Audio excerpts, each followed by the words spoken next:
గమనించాలని నేను మీ అందరికీ అర్థం చేస్తున్నాను.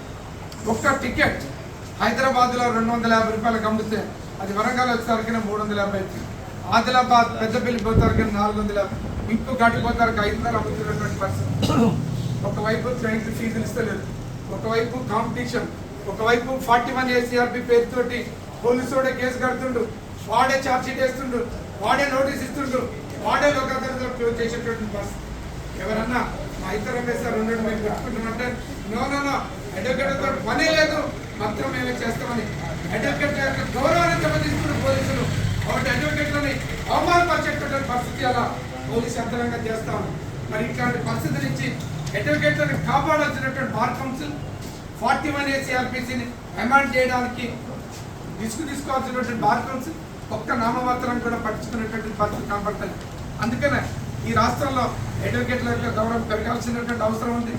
అడ్వకేట్లని కాపాడేటటువంటి ఒక బార్ కౌన్సిల్, మంచి బార్ కౌన్సిల్ ఈ రాష్ట్రంలో. ఇకపోతే మనం రకరకాల సమస్యలతో బాధపడుతున్నటువంటి అడ్వకేట్లని కాపాడాల్సినటువంటిది కాపాడతలేదు. పోలీస్ స్టేషన్లలో సిమిచ్చి విపరీతంగా అమాయకుల మీద దాడులు జరుగుతున్నాయి. నేను ఒక పబ్లిక్ ఇంట్రెస్ట్ లిటిగేషన్ వేసిన. మరి దీని అంతటి కారణం ఏంటంటే కొట్టినా తిట్టినా డిటైన్ చేసిన పోలీసులు ఇంటర్ఫియరెన్స్ అయిన సివిల్ డిస్ప్యూట్లకి సీసీ కెమెరాలు లేకపోతే నేను ఒక పబ్లిక్ ఇంట్రెస్ట్ లిటిగేషన్ వేస్తే కోర్టు డైరెక్ట్ ఇస్తే 693 పోలీస్ స్టేషన్లలో సీసీ కెమెరాలు ఏర్పాటు చేసి నేను చేసినటువంటి. తర్వాత వెల్ఫేర్ స్టాండింగ్ ఇలా 2019 నుంచి ఇప్పటి వరకు ఎన్రోల్ అయినటువంటి 9,000 చిల్లర యూనియన్ న్యాయవాదులకు ఏ రకమైనటువంటి మన ఇన్సూరెన్స్ ఇచ్చేటటువంటి పరిస్థితి. 35 సంవత్సరాల నుంచి 65 సంవత్సరాల్లో ఉన్నటువంటి అడ్వకేట్లు ఎన్రోల్ అయితే ఇప్పటి వరకు సుమారు ఈ రాష్ట్రంలో 11,000 మంది న్యాయవాదులకు వెల్ఫేర్ ఫండ్ వచ్చేటటువంటి పరిస్థితి. డబ్బుకున్న చస్తే ఆ కుటుంబాలను ఆదుకునేటువంటి పరిస్థితి లేదు. చాలామంది కరోనా వల్ల చనిపోయారు. మేమందరం బయట గొడవ పెట్టినాం, ఎందుకు రాని రిప్రజెంటేషన్ చేస్తే ఈ మధ్యన బార్ కౌన్సిల్లో ఒక ప్రొసీడింగ్ ఇచ్చింది.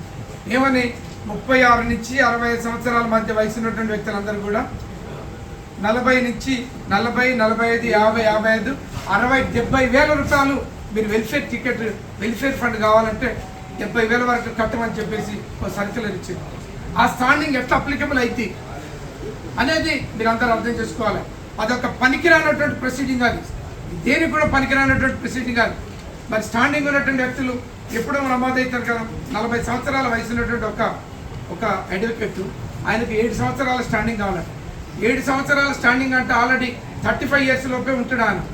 స్టాండింగ్ ఉన్నటువంటి వ్యక్తులకు ఇన్సూరెన్స్ ఇవ్వాలి, లేదా అడ్వకేట్ వెల్ఫేర్ ఫండ్ అప్లై చేయాలి.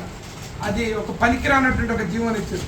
నేను పోయి రిప్రజెంటేషన్ ఇచ్చి ఇది పద్ధతి లేనటువంటి స్టాండింగ్, దీన్ని ఎత్తేయండి, ఇంత అమౌంట్ కట్టలేనటువంటి పరిస్థితి అడ్వకేట్ కార్డు ఉంది, ఎత్తివేయండి అని గొడవ పెడితే కంప్లైంట్ ఇచ్చి నేను రిప్రజెంటేషన్ ఇచ్చినాక అదంతా టీవీలలో, పేపర్లలో, సోషల్ మీడియాలలో వైరల్ అవుతుంటే ఇప్పుడు ఉన్నటువంటి బార్ కౌన్సిల్ మెంబర్లు పోయి దీన్ని ఎత్తేయండి అని చెప్పేసి వాళ్ళు రిప్రజెంటేషన్ ఇచ్చే పరిస్థితి. వీళ్ళందరూ ఏం చేస్తారు? ఆ తీర్మానం జరిగేటప్పుడు, ఆ ప్రొసీడింగ్ బయటికి వెళ్ళేటప్పుడు బార్ కౌన్సిల్ తీర్మానం చేసిన తర్వాత సెక్రటరీ అనేటువంటి ఒక ఎంప్లాయ్ వాటన్నిటిని కూడా ప్రొసీడింగ్స్ రూపంలో బయటికి తీసుకొస్తారు. మరి వీళ్ళందరూ ఏం చేస్తారు? ఇప్పుడు పోయి ఎందుకు క్యాన్సిల్ చేయాలి, ఎందుకు రద్దు చేయాలని అడుగుతున్నారు అనేది మీరందరూ కూడా అబ్జర్వేషన్ చేయాలని మరి కోరుతున్నా. ముఖ్యంగా రాష్ట్ర వ్యాప్తంగా చాలా మంది కోర్టుకు వచ్చినప్పుడు పనులు కాకపోతే ఆ రోజు నైట్ ఆడుతుంది. నేను ఒక 4 రోజుల కింద నిర్మల్కి సంబంధించినటువంటి నవీన్ అనే అడ్వకేట్ హైదరాబాద్ వచ్చి హైదరాబాద్ బస్ స్టాండ్లో పడుకోండి. పొద్దున్నే 7 గంటలకు ఫోన్ చేసి మీ ఆఫీస్కి వస్తా, ఇట్లా మనం వాడుకుంటామంటే ఏందనంటే డబ్బులు లేక 3 నుంచి 5,000, 6,000 హోటల్లో కట్టలేక అందరూ కూడా రైల్వే స్టేషన్లు, పోలీస్ స్టేషన్లు, ఉస్మానియా యూనివర్సిటీ, ఫ్రెండ్స్ ఇంటర్లకు, చుట్టాలకు పోయేటటువంటి పరిస్థితి కనపడుతుంది.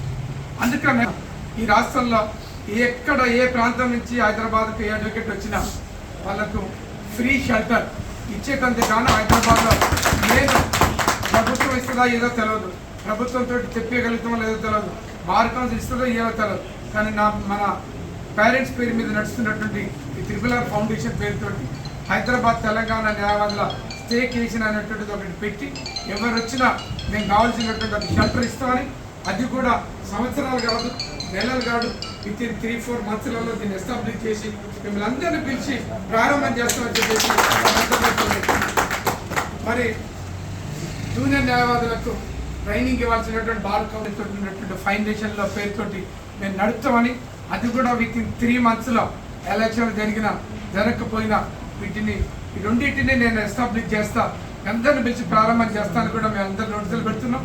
తర్వాత 10 సంవత్సరాలు దాటినట్టు అడ్వకేట్లు అందరూ కూడా ఒకవైపు 41 ACRBs తోటి కేసులన్నీ ఎక్కడికక్కడ వెళ్ళిపోతున్నాయి, ఇంకొక వైపు లోకదత్తుల పేరుతోటి జడ్జీలు పిలుస్తున్నారు, బలవంతంగా కేసులు క్లోజ్ చేసే పరిస్థితి. నోటరీలన్నీ 10 years దాటినటువంటి వ్యక్తులకు నోటరీ యాక్ట్ ప్రకారంగా ఒక నోటరీ నోటిఫికేషన్ తీసుకొచ్చి రాష్ట్రంలో నోటరీ నోటిఫికేషన్ చేస్తే చాలా మందికి అఫిడవిట్లో అయ్యో కొంత నోటరీ పడుతుంది. ఒక నోటరీ నోటిఫికేషన్ చేయించడంలో కూడా బార్ కౌన్సిల్ ఫెయిల్ అయింది.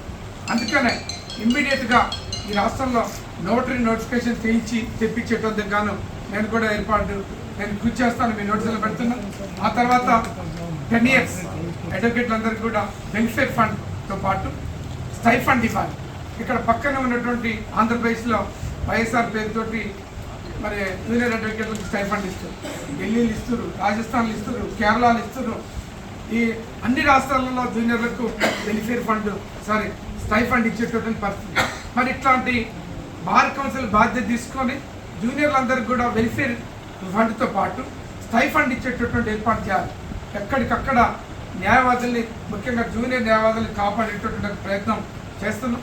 ముఖ్యంగా మీ అందరికీ గుర్తుందో లేదు, 2022లో రాష్ట్రంలో ఉండేటటువంటి ఆర్టీసీ కార్మికులంతా వాళ్ళ సమస్యలు పరిష్కరించే